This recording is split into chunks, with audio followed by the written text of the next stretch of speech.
Hello, everybody. How are we? Hope we're all good. So, welcome to the Mini Midlife Reset. We are going to speak about confidence today, alright? So, we started 7 days of free coaching today called the Mini Midlife Reset. So, the Midlife Reset is my online coaching for midlife women who want to make some changes nutritionally, exercise wise, confidence wise, and just general awesome wise. Across the course of their life. So I am giving away 7 days of free coaching, and I'm letting all the lovely midlife women that have joined the group of the Mini Midlife Reset, I'm giving away all my top tips and secrets free of charge, just because that's how I'm rolling at the moment. It's actually just because I feel that as a midlife woman, our confidence is probably one of the hardest things to battle against and to keep high, and our self-belief. And across, like, over the last couple of years, with all the changes that go on in your body through the perimenopause and the menopause, if you're past the perimenopause, that confidence and self-belief are probably it's definitely the two things that I've struggled with the most. Like, I'm heaping anxiety into that as well, but I just think that it would be nice to do something for free. So there you go. So this is technical, right? Because I'm actually recording a podcast, doing a Facebook Live in the Mini Midlife Reset group, and I've got my iPad with some notes on and the notes from the Facebook group. So I feel that I'm like absolutely potentially going to tip myself over the edge with my technological ability today. So this is either going to work and you are actually all going to think that I'm awesome, or it's going to be an absolute fucking disaster and I just keep hitting the wrong buttons. Anyway, right, we're going to speak about confidence today. So, but I have asked a question in the group chat, the Mini Midlife Reset. I've actually asked 4 questions about what you would like to get out of this group, because I want to make sure that the ladies that are in this group, that I'm actually being helpful. It's all fine and well me sitting in my little office thinking, oh yeah, I'll just speak about that today. But if nobody's actually interested in that, then that's not very helpful. So I've asked them that. Why are you here? Like, why are they here? Why have they stepped outside their comfort zone and signed up for this? Because it's not the type of coaching that you get to hide. It's about interacting as well. One thing you'd like to conquer in the next 7 days, and are you excited? So some of the topics that we've got, right, is to gain the confidence to make good choices. Obviously, this little mini podcast here is about confidence, so that's brilliant. Another one, I'd like to feel more confident in my food choices. There's that word again, confidence. I'd like to create healthy habits and eliminate or reduce unhealthy habits. And again, how does that come about? That comes from confidence and self-belief, basically. We want to learn to stop sabotaging. Why do we sabotage? Because we're not confident in our ability to be awesome. I'm here to be more accountable for my actions, which is brilliant, and kickstart a healthy relationship with food, which is amazing also. Overall health and well-being, meeting some amazing like-minded people, absolutely. Learn better habits and be consistent, which is obviously great. Shift a few pounds and inches, improve sleep, and prioritise herself after prioritising work and the kids for so long. Absolutely. To get a healthy relationship with food, to improve her health long term, to make myself more accountable. And she wants to learn some self-care practices, which is good. Take a frank and honest look at her diet, address her shit sleep pattern, to commit to some form of exercise, and to look at hydration as well. Stress management, that's all of those things I'm going to be talking about over the course of the next 7 days. Honestly, look at your diet. Yes, I will give you some top tips for that as well. To start the journey to get back to feeling myself again, absolutely. To create new healthy habits, meal prep and planning for the week, and understanding nutritional goals, brilliant. I will cover that as well. And support to develop long-lasting change to my diet, absolutely, because anybody can change their diet. Like, anybody can lose fat. It's about keeping it off. Anybody can do something for a week. Anybody can eat a salad a day for a week, all right? But it's about incorporating healthy habits for the rest of your life, basically. accountability. So yes, and then the question was, are you excited? We have equal measures of excitement and nervousness because they've pretty much just stepped out their comfort zone for signing up for this. So that is the chat today. We're going to speak about confidence, all right? Confidence and self-belief. So while, if you follow me, all right, you'll know I am all about balance, right? I'm all about absolutely 100% about balance. I'm all about not cutting anything out. I'm all about learning portion control. I'm all about the 80-20 rule, eating nutritious food 80% of the time and still having your treats. I'm all about balancing the healthy stuff with the party lifestyle. Well, which is hilarious considering I can't really drink anymore, but you know what I mean. It needs to be socialness as well, all right? So to build a solid foundation, right, we need to sort out confidence and self-belief. Yes, everything is all about, like fat loss is all about calories, right? Macros are all about making healthy choices, etc., etc., right? But there needs to be a solid foundation there. And especially midlife women, right? A lot of us, myself included, have been pretty much dieting since we were 20, right? Or since before we were 20. So we think that we've been on a diet. We've not. What we've actually probably done is try to live on 1,000 calories Monday to Friday and then absolutely booted the arse out at the weekend. So your overall weekly calorie consumption has been way over what it should be in a healthy calorie deficit. But because we weren't aware of that at the time, and because we restart our diet every Monday, we literally think that we've been on a diet for 30 years, right? We're probably the same weight or heavier than we were 30 years ago, which is perfectly acceptable, by the way. But if you're only focused on the scale weight, you will associate that with actually failing a diet. So when ladies come to me for nutrition and other coaching, like all the habits and stuff like that, their confidence is basically in the gutter as far as dieting concerned, because they feel that they've been trying it for 30 years and they've failed every single time that they've tried, because based on this one thing, that they're either heavier or the same weight as they were 30 years ago, so therefore they have failed. All right, so their confidence is pretty much in the gutter. Again, like I said at the beginning, couple that with perimenopause symptoms, menopause symptoms, changes in their lifestyle, carrying extra body fat, maybe exercising less because their lives are so busy, looking after elderly parents, looking after teenage kids, running a household, working full time, maybe being promoted at work, they've got more pressure at work, chucking anxiety, imposter syndrome. It's an actual nightmare trying to get them to believe that they can actually do anything they want to, all right? So self-belief is actually the foundation to achieving any goal, right? And while, just say you want to lose fat, you need to be in a calorie deficit, right? There are things that you can do to make sticking to that calorie deficit easier. And one of them is gaining some self-confidence and some confidence about you, all right?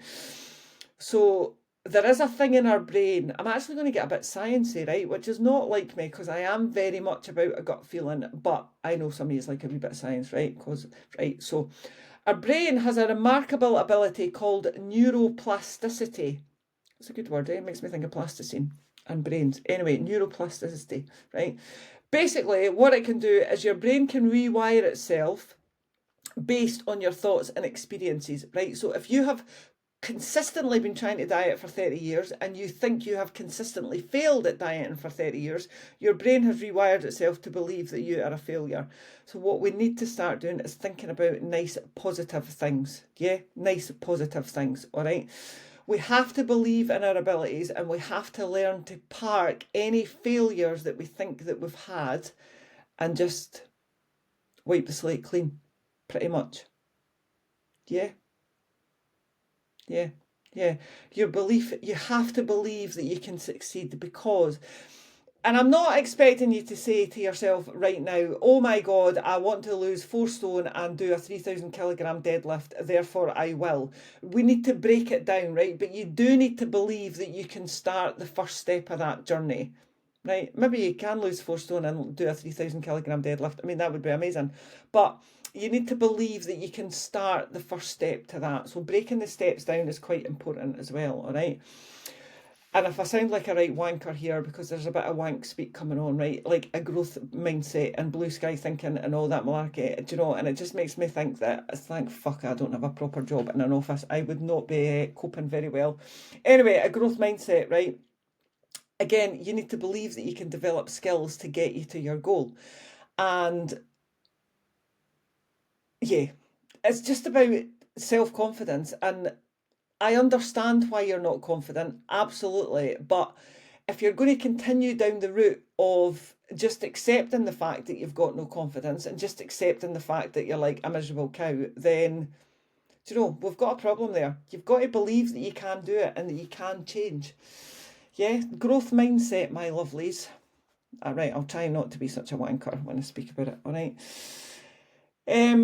So motivation, right? Motivation and discipline. Motivation is sucks, right? It comes and goes. It peaks and troughs. It ebbs and flows. Whatever else you want to say, all right? Which is why you rely on discipline. But you have to have the motivation to start, and you have to have the motivation to change. Or you have to have the motivation to make some changes by writing things down and writing your goals down, right? We're never going to do this all in our head. I mean, come on, ladies, right? Most of us feel like our brain is going to fucking explode most of the day for whatever reason. So we can't just rely on trying to remember stuff. We need to write it down. Write stuff down, all right? It gives you clarity. It gives you focus. It gives you motivation. Yeah, we need to write stuff down. But I've got some homework for you. So basically what I'm saying to you, right, is whatever goal you want to do, right, whatever that goal is, you have to actually believe that you have got at least a little bit of a chance of hitting that goal, all right? And you have to think about why your self-confidence has taken a dunt, right? My self-confidence took a dunt. I'll give you an example, all right? And I want you to have a think about this for yourself as well. My self-confidence took a dunt because all at the same time, I sold a business that I was running before. I retrained. I started coaching, which was the retraining thing, all right, and I hit the perimenopause all at the same time. So in my head, I didn't know it was the perimenopause. I actually thought I was having some kind of fucking breakdown. And I didn't understand why, because I was such a new coach, why people would want to come to me and they would listen to me and they would let me coach them. So all of that, right, along with the anxiety of the perimenopause, the imposter syndrome, the self-doubt, the lack of confidence, all right, I was also eating a load of shit at the time. I was still smoking, and I just felt it was just shit. So that was where all of mine came from, all right? So that all happened at the same time, which is why I had imposter syndrome and lack of self-confidence, all right? So it's taken a while, and it will take a while, but all I'm asking you to believe is I'm asking you to have self-confidence in yourself to start the first step. That's all I'm asking. Yeah?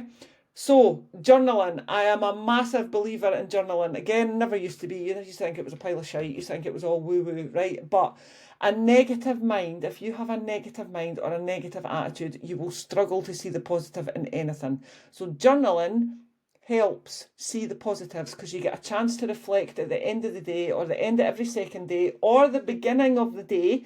If you want to journal in the morning and think about the previous day, that's totally cool, all right? So I have a couple of questions for you. So if you're listening, go and get a pen or get your note section out on your phone, all right? And I want you to think about these. I am going to, for the ladies in my midlife reset, the mini midlife reset, I will post these for you, all right? But so we're going to journal. So this is just some prompts to promote self-confidence and self-belief, all right? You do not need to write all of these down. One of them will jump out at you or two of them will jump out at you, all right? So I would like you to reflect on past successes. So one achievement you are proud of, no matter how small, and how did you feel during and after this accomplishment, all right? And I want you to try and think about you. What I mean by that is, like, this is one achievement that you are proud of. I don't want you to come back and say something like, I'm very proud because my son gained or whatever, or my daughter got her or whatever, right? That is absolutely proud, absolutely 100%. Your kids are fucking brilliant, I get it, right? But this is about you. So this is one achievement that you've done, all right? What is one achievement you are proud of, no matter how small? How did you feel during and after this accomplishment? Have a think, right? Second one. List 5 qualities or skills you possess that have helped you in life. How can you use them to support your current goals?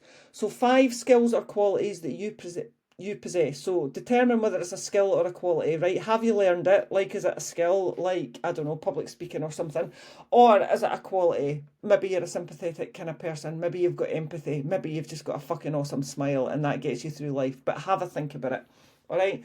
And how can you use them to support your current goals? Number 3, write down 3 positive statements about yourself that you want to believe deeply. Repeat these daily and journal about any changes in your mindset. A good thing to do for these, for positive affirmations and positive statements, is to save them as a screensaver on your phone. All right, so get a favourite picture, overwrite your affirmations and your positive statements. All right, so write down 3 positive statements about yourself that you want to believe deeply. So think back to a time that you were super happy, or you felt more in control, or you were flying, or you were hitting all your goals, and think about that, because this is the kind of personality traits that are awesome, but we sometimes lose when we come into the perimenal, because we actually forget how awesome we are. All right, so have a think about that. Overcoming self-doubt. When do you most often experience self-doubt? What evidence do you have that challenges these doubts? All right, so self-doubt is a very hard thing, right? And a lot of the time for women, I hear it's work-related, so it can be it's quite difficult, all right? But again, it doesn't have to be work-related.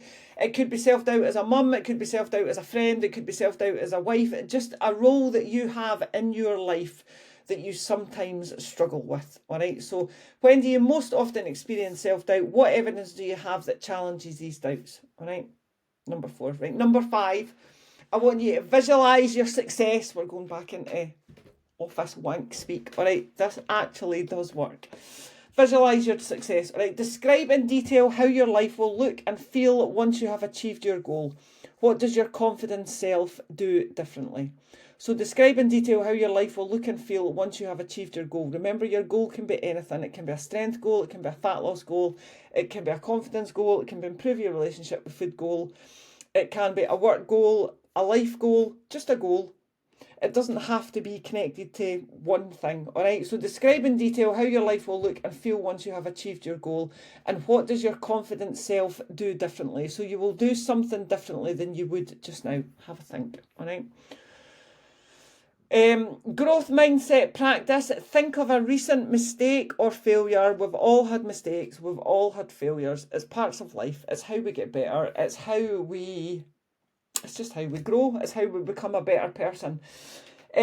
What did you learn from it, and how can this lesson help you grow? Remember, you only ever actually fail when you give up. So if you try something once and you fail, right, you don't manage it. But you really want to do this thing, but you don't want to try again because you failed, right? You didn't manage it today, so you're just never going to try again. That's actually failure, right? If you have this one goal and you try and you don't manage it, you try again, you don't manage it, you try again and you don't manage it, that's not failure. That's just trying. That's perfectly acceptable. All right, you just need to keep going till you get to it. Also, right, so from confidence, you need to look after yourself, right? If you're not putting yourself first, it doesn't make you a selfish cow, by the way, if you put yourself first. And it certainly doesn't mean that if you put yourself first, you are neglecting everybody else. All it means is that you are giving yourself the equal time that you would give to other people. That is perfectly acceptable, all right? So self-care check-in. How do you currently nurture your mental and emotional well-being? What small actions can you take to boost your self-love and confidence? So setting time aside for you in equal measures that you give to everybody else will actually allow you to give to everybody else without resenting them. All right? So have a think about what you currently do to nurture your mental and emotional well-being. If your answer to that is fuck all, then we want to add in something that you can do from now on that's going to nurture your mental and emotional well-being. This doesn't need to be super technical, by the way. This could literally be taking half an hour out for a bath, right? It's about starting the process of giving yourself the time that you deserve, all right? You can't fill from an empty cup. I love a cheesy saying, by the way, and that is one of my favourite sayings. You cannot fill from an empty cup. You will absolutely burn yourself out, and you will end up resenting everybody for taking away the time that you need for yourself. The only person that can give time for you is you, right? Nobody. Like, you could have the best partner in the world, the best kids in the world, the most loving husband or wife in the world. You could have all of them things, right? And chances are they're not going to come up to you and say, I realise you've got a lot on your plate. So if you just give me your to-do list for the next hour, I'll go away and do that, and you can have some time to yourself. They're never going to say that because they've got their own shit going on, and that's okay. So it's up to you to set some time aside for you, all right? So how do you currently nurture your mental and emotional well-being? What small actions can you take to boost your self-love and confidence, all right? And lastly, funnily enough, it's about boundaries. What boundaries do you need to set to protect your confidence and energy? How will saying no support your self-belief? One of my check-ins today was about a client that has learned to say no, and the pressure that's lifted off her shoulders is amazing. So what boundaries do you need to set to protect your confidence and energy? How will saying no support your self-belief? All right. So saying no is difficult for a lot of people, and it does take practice, right? And you don't need to be an actual like Mrs. Cunty McCunt about it. You just need to practice doing it, and then you'll get used to it. It's like any habit. It's hard at first, and then you just get used to it, all right? So think about what boundaries you would like to put in place. And again, like I said, it could be half an hour for a bath. It could be 10 minutes lying in a dark room with a flannel over your face, or reading a book, or just taking yourself out for a 15-minute walk. It doesn't have to be, you don't need like a whole day to yourself. If you have that, that's amazing. But we just want to start little. Yeah. All right. So, my lovely ladies in the mini midlife reset, that was your first chat on confidence. I will post this in the group for you, obviously, and we can have a chat about it.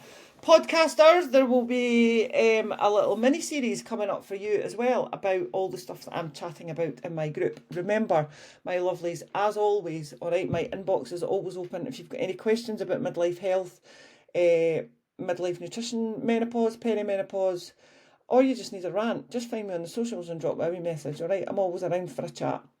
I'll speak to you all soon, my lovelies. Bye-bye.